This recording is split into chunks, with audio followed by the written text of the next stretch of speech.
Hi guys, this is Tony Lemon for the Pageant Minute. Everything about pageant in a minute. For this one, it's gonna be 5 minutes kasi hindi ako lagi nagkakasya. So I'm so happy. Of course, 1 or 2 weeks ago, we learned that Atisa Manalo will be attending the September 25 coronation for the male pageant for Mr. International. You know that Mr. International has 2 versions, which is the one in the Philippines and the one in Thailand. Let us not go into it. I think I already talked about it in one blog regarding that matter. So I'm so happy that Kurt Bundad will be our representative, which we consider as our the male version of Catriona Gray. So sana this time he'll be able to make it. I hope he acts more gentlemanly, like as I always say, like James Bond, para mapanalo niya ang corona for MI.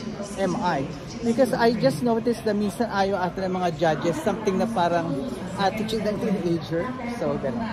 So for Atisa, if I'm going there, 4 or 5 assignments for her to do. Number 1 is make the opportunity na makilala siya ng mga Thai fans. Especially Thai fans love beauty queens from the Philippines. Even nga si Celeste, di ba, nag-judge. Hindi naman siya umabot ng finalist sa Miss Universe, pero kinuha pa rin siya as judge. So, ganun nila kamahal ang Philippine queens. Especially also with Catriona. When Catriona won, binago niya ang pageant scenario ng Thailand. Naging half-half na pinapadala nila. Naging English na yung mga pinapadala nila. Nabago lahat. At the same time, since hindi naman nila nakakuha with that formula, ang corona, mas nag-improve pa sila lalo ngayon, diba? Ay, duty free. Ay, sis Candy. Okay, so ngayon, napaka-advanced talaga ng pageantry business and pageantry ng Thailand. So, yun ang magandang opportunity for Atisa to measure kung marami fans siyang makukuha sa pagpunta niya. Kasi mas maganda yan every time she comes out in Facebook or in blogs, or even possible na pagbalik niya ron for Miss Universe, mas marami na siyang fans. Hinahanap na siya, sisigawan siya for her attention, and that's a big help kasi popularity is one of the basis of being a queen, and that is good. It will boost her morale, saka it will measure kung ano pang dapat niyang gawin, especially with this trip. Makakatulong itong malaki sa kanya. Boost her confidence and at the same time, promote herself. Kasi I think there will be 150 contestants and that is hard to get attention kung sabay-sabay kayo dumating. So Atisa, make the most of it. That's the assignment number 1. Assignment number 2 is, I hope pagdating ni Atisa doon, is to learn more of styling in terms of fashion design, yung mga gown na ginagamit nila, yung makeup nila, yung hairdo nila. Siguro marami pa siyang matututunan because basically, ang bumabagay lang kay Atisa recently ay mga simple makeup, simple gowns, simple hairdo. Maybe she can learn something from her trip. Maybe magpa-style siya, kumuha ng stylist doon, magpagawa ng mga bagong look na pwede niyang magamit just to improve a little of what she has in right now. She is perfect already. Pero maganda pa rin yung meron siyang pangbulaga, this coming Miss Universe, panggulat na wow, kakaiba. I know she does her own makeup, kaya kung may maitutulong pa ang mga Thailand stylists to improve her more at maging more crispier ang kanyang dating, well, that will be really, really nice. She'll be very, very competitive by the time she returns in November for the Miss Universe pageant. That's assignment number 2. Assignment number 3, Atisa, for you is makiusap ka siguro sa makipag-usap o makapag-meet sa mga different how do you call this? Maybe talent managers o yung mga anything has to do with sponsorships. Kasi malaking bagay yan. If in case makakuha siya ng assignment doon for a sponsorship, for advertisement, or maging print model, or maybe model for a Thai designer, oh my God, that's a big thing kasi her face will be over Thai media. She may be in print, she may be in a commercial, she may be promoting a product. At napakalaking media mileage and media digital mileage for her, diba?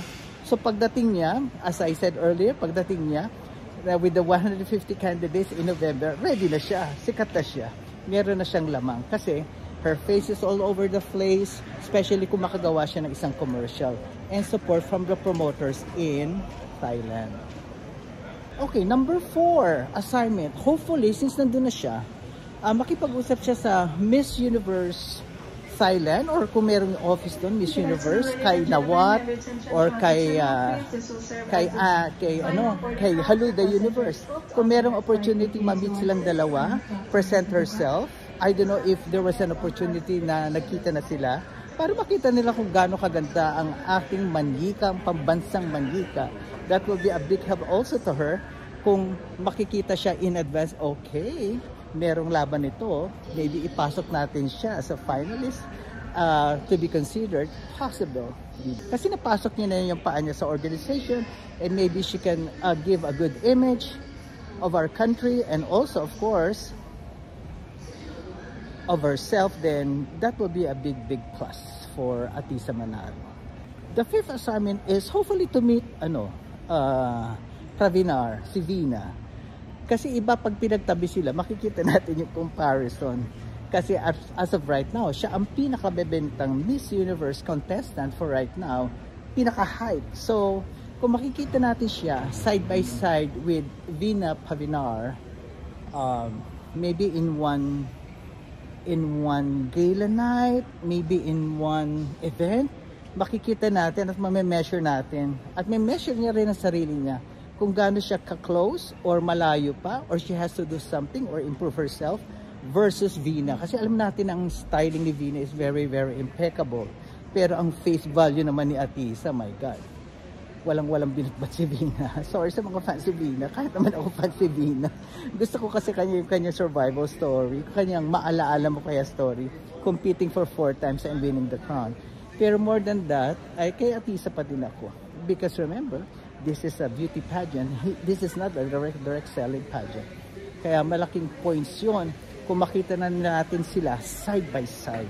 Kasi she herself, masusukat niya, oh, I need to improve this. Oh, I need to improve that. I think she's a worthy competitor, possible. Pero at least masusukat natin at masusukat niya sa sarili niya kung ano pang kailangan niyang improve sa pagpunta sa Thailand. Try to learn from your experience. Sa pagpunta niya ron, at least masusukat niya na yung sarili na how is the weather, how comfortable she will be, paano ba ang mga gusto ng mga fans doon. So overall, kunin niya na yung vibes ng Thailand. At the same time, this is the seeding. Ito na yung nagtatanim siya ng seeds for her competition. And I'm so glad that she was invited. Hindi siya nagbida-bida na pumunta ron on herself. Talagang she was invited by MI. Thank you for MI for inviting our queen, and hopefully also Kirk Bundad. I hope you win this time.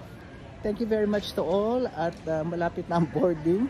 I'm just exercising my legs because it's going to be a 12-hour flight going to Germany, the land of sausages. Na-excited ako.